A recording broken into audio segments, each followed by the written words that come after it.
එකම එක දවස වරද්ද ගන්න එපා. මේක බොහොම සෙනෙහසින් කියන වචනයක්.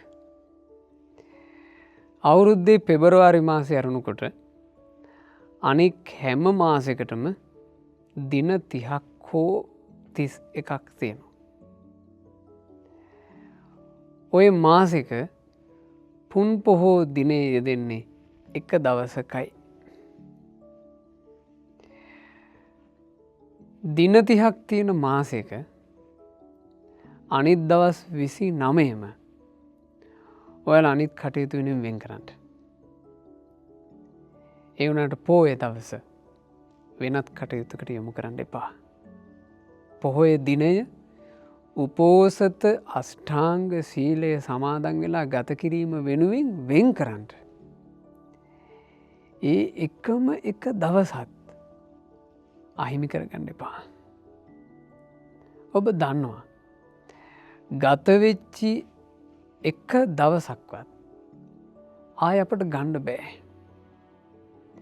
මේ ජීවිත තුළේ දවස් කීයක් නම් හැමදාම නිතර නිතර කරන දේවල් වලින් ඔහි ගතවී ගියාද.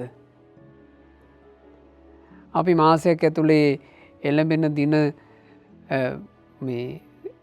හැම දවසක්ම අපේ අනික් කටයුතු වෙනුවෙන් වෙන් කරනවා, ඉවට වැදගත්කම දෙනවා, ඒවා මුල් කරගෙන අපි කාලෙ ගත කරනවා.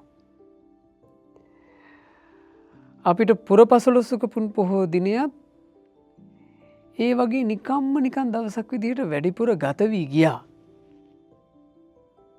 අද හිතට දාගන්ට ඒ එකම එක දවස මම මගේ හැරෙන්ඩ දෙන්නේ. ඒ එකම එක දවස වරද්ද ගන්නේ. මේ එළබෙන්නේ පොසොන් පුරපසළොස්වක පුන් පොහෝ දිනය. අපගේ ලංකා භූමියට අනුබුදු මිහිඳු මහා රහතන් වහන්සේ ගෞතම සම්බුද්ධ ශාසනයේ සැනසීම දායාද කරපු දිනය.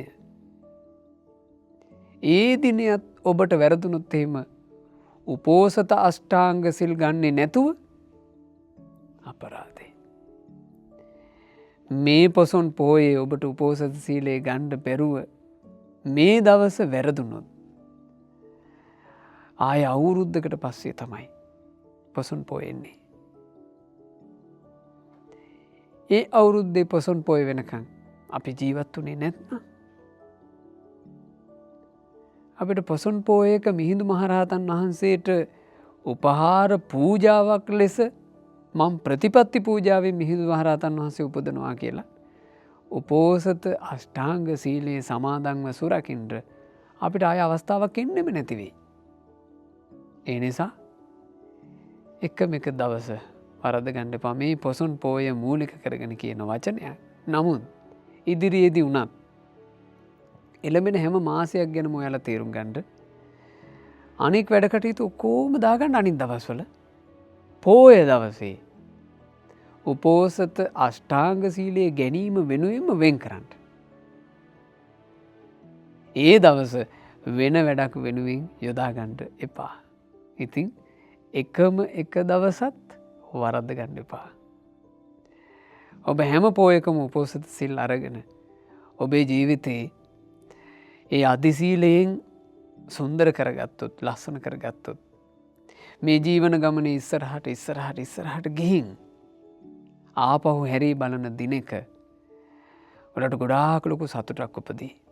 අපි මේ කරන අනුශාසනාව යළි යළි දකිද්දි ඔබේ හිතට ප්‍රීතියක් උපදී. මම ඒ අනුශාසනාවෙන් පස්සේ මගේ එකම එක දවස මං වරද්ද ගත්තේ නෑ. ඒ නිසා පුරහඳ නැගෙන පුරපසළොස්වක පුන් පොහෝ දිනයේ ඒකම එක දවස වරද්ද ගන්නේ නැතුව උපෝසත අෂ්ටාංග සීලයේ රක්ෂා කරමින් රහතන් වහන්සේලා අනුගමනය කරමින් උතුම් සීල ප්‍රතිපත්තියකේ දෙමින් තමන්නේ ජීවිතේ සුන්දර වූ සීලමය පිනකින් පුරවාගන්ට මේ හැම දෙනා වාසනාවන්ත වෙත්වා. තෙරුවන් සරණයි. නමෝ බුද්ධාය.